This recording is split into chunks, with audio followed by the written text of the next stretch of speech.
So what do you mean by physically seeing a devata? You tell me. Like, do you see a man wearing a leopard skin with a cobra around his neck, meditating? A deity is fundamentally without a specific form. It's an energy. It is no physical presence. Okay. So like you and me, we have a physical solid presence. So a devata is not something that has a physical solid presence. It can manifest itself as physical solid presence. It has lot of different abilities. That is why we worship devatas in the first place. But they do not fundamentally have a physical presence. They don't like to come into the physical plane because it curtails their powers. It curtails their freedom. Okay, one thing. The other thing is that the image that you have of a devata, for us, for example, like Lord Shiva, etc. And this becomes very important. This image is also inspired by the deities onto the minds of the rishis and the great masters. You mean the rishis and the great masters drew it out artistically? Whether they drew it out or they reflected in their mental eye. Okay, this is how Shiva is to be. But which Shiva? There are so many versions of Shiva. Do you know that when we, there's a belief, for example, that the Shiva that we kind of worship is the one who resides in Kailasa. Okay. Then there is one Shiva that is even beyond, that is Parashiva. Just like I was saying Parashakti, that being can also be Parashiva. Parashiva is beyond forms, beyond any conception. Okay. And almost nobody can worship Parashiva. Let's just put it this way. That which you cannot even imagine, how the hell are you going to worship?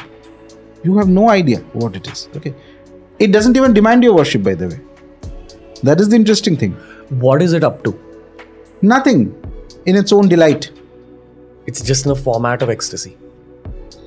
For lack of better words. Because we can't describe in words what it's up to.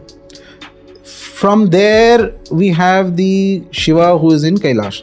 Okay, Lord Shiva, whom we worship. So he is, the scriptures mention that he is one of the ones who called the Srikanta Rudra. Okay, he's one of the forms of Rudra. So in, for example, as I was just now mentioning in Kashmiri Shaiva philosophy, they believe that in Satya Yuga, one form of Lord Shiva appeared, which is the Swachandanath. They call him Swachanda Bhairava.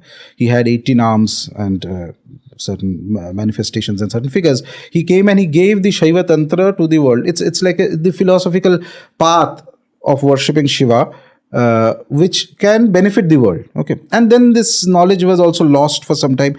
Then again in Kailash, Srikanta Rudra came. He called Rishi Durvasa one day and he told him that I am giving you this knowledge. You disseminate this knowledge into the world of men so that it benefits them. So from there, multiple lineages of Shiva came out. Okay, so there was 3 primary philosophical manifestations of Shiva came out, which is that one is they call the Shaiva Siddhanta, which is today popular in South India, where it's a dualistic worship. Okay, so dualistic means there is the devata you worship and you are here. There is always a difference between the two. Okay, so that is dualistic. Then there is the these were given through the agamas. Agamas are shastras, texts which have come. Agama means something that has come earlier. Okay, so 92 agamas were given.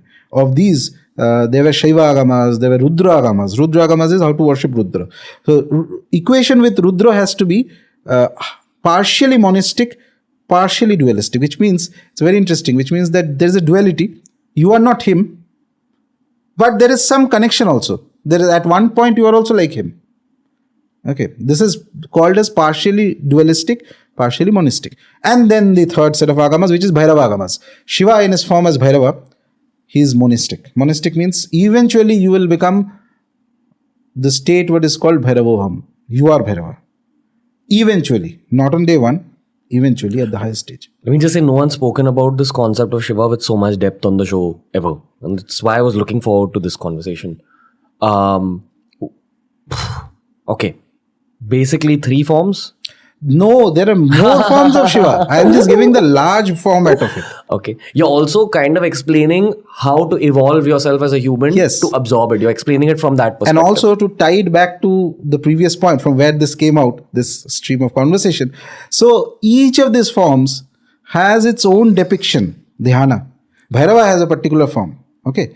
He is terrifying.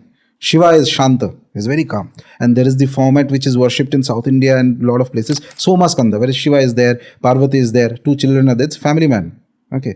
Very happy family man sitting down. you are worshipping. Just Bhairava is just the opposite, sort of. That the ferocity is there. He holds the Trishula. He's like somebody who's in a terrifying form.